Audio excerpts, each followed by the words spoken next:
It's time for the Green Lantern reboot. Right now in DC Comics, they've started up a line-wide initiative known as the Dawn of DC as an attempt to get everything in line, and they've created a soft reboot of brand new number ones and jumping on points. This is Comicstorian. We do audio dramas of your favorite comic books. Now we're going to do Green Lantern issue number 1.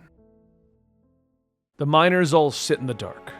The mines have collapsed around them, and now they all wait, hoping that somehow they will be saved. When suddenly there's a sound of shifting dirt and rocks, and green light floods into the darkness. They look up in relief. "He's back," one of them whispers with a smile, and Hal Jordan holds out his arms, using his constructs to shift the rubble away from them. "Hey guys, you need a lift?" he asks them with a smile. It's later that day that Carol Ferris is in her office, taking a phone meeting while running her company. But she turns to face the TV and her eyes widen as she sees the news. The Green Lantern has returned. She curses to herself, hanging up the phone, but before she can leave, her assistant buzzes in. "Miss Ferris, there's a Mr. Jordan to see you," the assistant tells her. "I'm not here. I have a meeting across town," she says as she rushes out of the office. But as she makes her way out to the car, she discovers Hal waiting for her. "Hey, long time," he says to her, smirking. And Hal tells her that he's back and starts to compliment her, but she cuts him off. "No, this," she says, pointing a finger to his face. "I moved on. I have a boyfriend," she says, getting into her car, and Hal finally tells her he just needs a job. "I think it's time that I put down some roots. Besides, have you ever had a better pilot?" he asks her, leaning down, talking through the window. Carol finally sighs, telling Hal to come back tomorrow morning so that he can have an interview and a test flight. And as she begins to pull out of the parking spot, she stops, glancing at him through the window. "Where have you been?" He throws her a lopsided grin. "I'd love to tell you all of that. Over dinner?" he asks her, and she groans, quickly pulling away, leaving Hal standing alone in the parking lot. Elsewhere in Coast City, people at the bar are watching the news and cheering, happy that the Green Lantern has returned, and commented that they already feel safer. But someone is watching them from a nearby table, a hooded figure with purple skin and yellow eyes. It would seem that Sinestro is also happy with the return of Hal Jordan. 1 month earlier, we see how this all came to be. We find Hal Jordan sitting on the roof of his brother's old trailer, looking up at the stars, thinking about what he gave up when he quit the Green Lantern Corps when it was taken over by the government, known as the United Planets. "Here's to the view of the heavens," he says, holding up a cold bottle of soda. He finishes it, wondering if there's any more to his life other than sitting up and looking at the stars. On his nearby radio, the music is cut off as they report on a supervillain attack in Coast City. He turns his attention to the city in the distance, seeing the explosion. And he doesn't hesitate as he grabs his keys, jumping into his truck. He revs the engine and speeds towards the trouble. He gets close to the action, but has to stop as people rush by him, trying to get away from the danger. He gets out of his car, watching as an armored villain fires a blast of energy at the police. "Run, little piglets! Run from Steel Fury!" the villain shouts, and one of the cops rushes past Hal, ordering him to run. "Our bullets aren't doing anything! We've been ordered to leave until someone can get a superhero type to come do something." But Hal ignores the warnings and keeps watching. Back in the current day, 2 fighter jets are flying through the air, wondering how someone like Hal Jordan could get to try out with Ferris Airway. Suddenly, he buzzes past them in a green jet. "Good morning, aviators. This is Captain Hal Highball Jordan, joining you in this fine summer day for a bit of high-flying fun."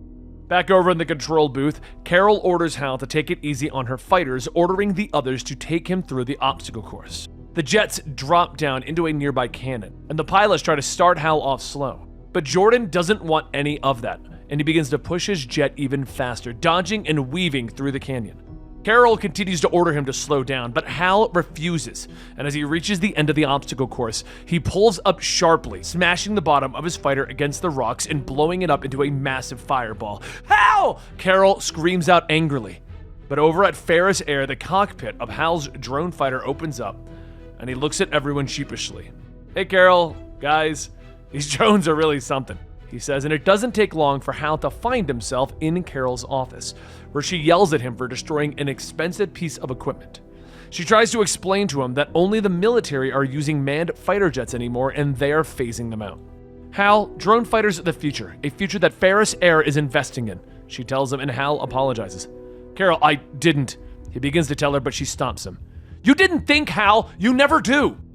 We go back to 1 month earlier to see how this whole situation started. Hal gets back in his truck and he revs the engine, stepping on the gas and flying forward. He slams the old truck into Steel Fury, and then he backs the truck up, getting out and pulling out a tire iron. "Hey buddy, don't you know? No one wrecks this city but me!" Hal snaps as he cracks the villain across the face. Steel Fury looks up, barely scratched, so Hal looks down in shock, recognizing the suit that he's wearing as the old Manhunter design. "That suit! You need to get out of here with it right now," Hal begins to say, but Steel Fury hits him with an energy blast, knocking him away. "I'm not getting out of nothing," he shouts, before he then explains that he bought the suit online. "I couldn't get it to work for the life of me until last week when the damn thing suddenly turned on all by itself," he says with a smile. He then walks over to the downed Hal and fires another blast, but he turns in shock as Hal is now glowing green.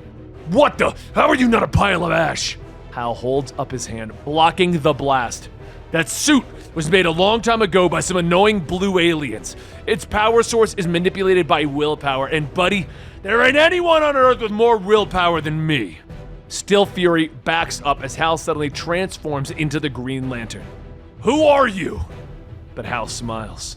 "Take a wild guess." Now, there is more to this issue. We have a story about John Stewart finally coming home after becoming a willpower god, and there's another one about Guy Gardner, which overall just makes me super excited because that means that the only prominent Green Lanterns that we're missing are Kyle Rayner, Jessica Cruz, and Simon Baz. That means they could pop up at some point. But I wanted to hold off on the backup stories as they're kind of short, and I want to do them as their own separate videos. I hope you guys enjoyed today's video because I really am a super fan of the Green Lantern. Now, the Manhunters, for those who are wondering, are one of the classic villains of the Green Lanterns. The Manhunters are the original police force that were created by the Blue Aliens, the Guardians of the Universe. They created the Manhunters as an android unit that would go through space and basically be the galaxy's police force, but they are robots and androids, and they deemed that the problem with the entire galaxy was the people living in the galaxy. So they basically tried to eradicate everything. So the Guardians of the Universe then created the Green Lanterns to eradicate the Manhunters, and then created the Green Lantern Corps as we know it. So that's pretty much where we are with the Green Lantern storyline. Now, if you enjoyed this brand new soft reboot start to Green Lantern, check out our video on the Superman reboot. We also did one on the Superboy reboot, and I can also link a classic Green Lantern episode down below, like Blackest Night or Lights Out. All of those are going to be down below, and if you enjoyed this video, consider liking and subscribing and joining our little community here. We also have a Patreon, and we have a Discord you can join. All of that will be linked down below. Thank you for your continued support, guys, and I really hope you enjoyed today's video, and I'll see you next time right here.